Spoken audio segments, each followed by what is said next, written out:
এই বাংলাদেশ সরকার ভাবেন না এ যদি আবার এসে বাংলাদেশের সেই ফেসিবাদী কাঠামোকে রেখে দিতে চায়, সে আগের মতো করে ক্ষমতার রাজনীতি করতে চায়, সেই চাঁদাবাজি, টেন্ডারবাজি, দুর্নীতি, মাসল পলিটিক্সের রাজনীতি করতে চায়। আমরা আপনাদেরকে হুঁশিয়ার করছি, এই শহীদদের বাংলাদেশে, আবু সাঈদের বাংলাদেশে, শহীদ মনসুরের বাংলাদেশে, শহীদ ওসমান হাদির বাংলাদেশে এই রাজনীতি চলবে না। শহীদ ওসমান হাদির যারা শহীদ ওসমান হাদিকে গুলিবিদ্ধ করেছে, শহীদ ওসমান হাদিকে যারা হত্যাযজ্ঞ করেছে, তাদেরকে এখন পর্যন্ত আপনারা বিচারের আওতায় আসতে পারেন না। এটা আপনাদের ব্যর্থতা। আমরা অতি দ্রুত আপনাদের কার্যক্রম দেখতে চাই।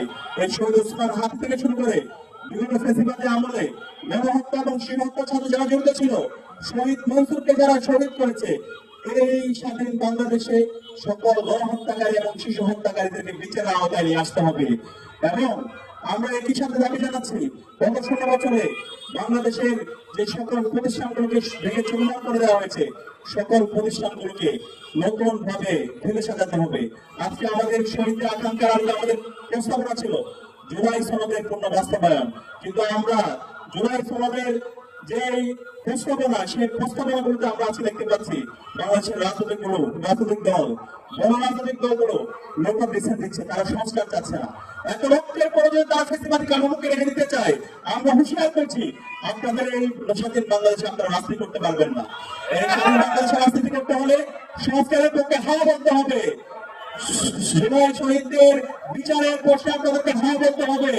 শহীদ ওসমান হাদিকে যারা হত্যা করেছে এবং যারা হত্যাযজ্ঞ করেছে, তাদেরকে সামাজিক ভাবে এবং রাজনৈতিক ভাবে বয়কট করা এবং বিচারের প্রশ্নে আপনাদেরকে হাওয়া বলতে হবে। এবং একটি ফ্রি ফেয়ার ক্রেডিবল সুষ্ঠু নির্বাচন আয়োজন করার জন্য আপনাদেরকে হাওয়া বলতে হবে। এই বাংলাদেশ সরকার ভাবেন না এ যদি আবার এসে বাংলাদেশের সেই ফেসিবাদী কাঠামোকে রেখে দিতে চায়, সে আগের মতো করে ক্ষমতার রাজনীতি করতে চায়, সেই চাঁদাবাজি, টেন্ডারবাজি, দুর্নীতি, মাসল পলিটিক্সের রাজনীতি করতে চায়। আমরা আপনাদেরকে হুঁশিয়ার করছি, এই শহীদদের বাংলাদেশে, আবু সাঈদের বাংলাদেশে, শহীদ মনসুরের বাংলাদেশে, শহীদ ওসমান হাদির বাংলাদেশে এই রাজনীতি চলবে না। আপনারা জানতে পারছেন ইনশাআল্লাহ। সে কারণে আজকে জুলাই বিপ্লবের মাধ্যমে যে তারুণ্য তৈরি হয়েছে, যে তরুণ প্রজন্ম তৈরি হয়েছে, তাদেরকে সজাগ থাকতে হবে। এই জুলাইকে একটা পরিপূর্ণ বিপ্লবের রূপ না দেওয়ার পর্যন্ত আমাদেরকে বসে থাকলে চলবে না, আমাদেরকে রাজ করে থাকতে হবে। আমরা কি পারবো ইনশাআল্লাহ?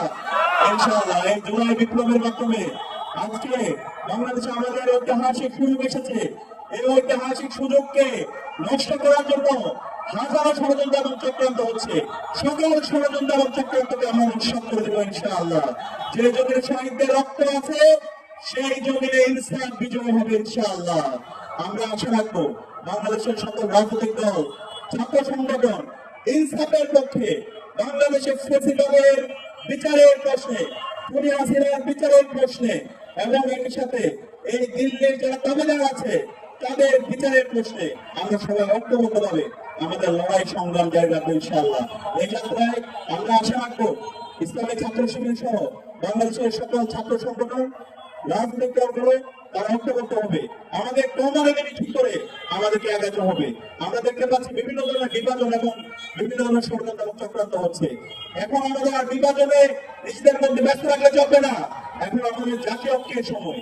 আমরা আশা রাখছি সকল ছাত্র সংগঠন, ছাত্র শিবির, ছাত্রদল, ছাত্র শক্তি সহ সকল ছাত্র সংগঠন, বিএনপি, জামাত সহ সকল রাজনৈতিক দলগুলো ঐক্যবদ্ধ হবে বাংলাদেশে জুলাইয়ের শহীদদের আকাঙ্ক্ষার আলোকে একটা ইসলাম ভিত্তিক বাংলাদেশ বিনির্মাণ করার জন্য আমরা আমাদের ঐক্যবদ্ধ লড়াই চালিয়ে রাখবো। সেটাই আজকের শহীদ মনসুরের শাহাদাত বার্ষিকীতে আমাদের নতুন ভাবে সফল করার জন্য এটা আমাদের যথাযথ সময়। আমরা আশা রাখছি সেই যাত্রায় সকল আমরা অংশ করলাম, ঐক্যবদ্ধ হবে আমাদের এই বাংলাদেশে ইসলাম কায়েমের জন্য আমরা আমাদের লড়াই চালিয়ে রাখবো ইনশাআল্লাহ।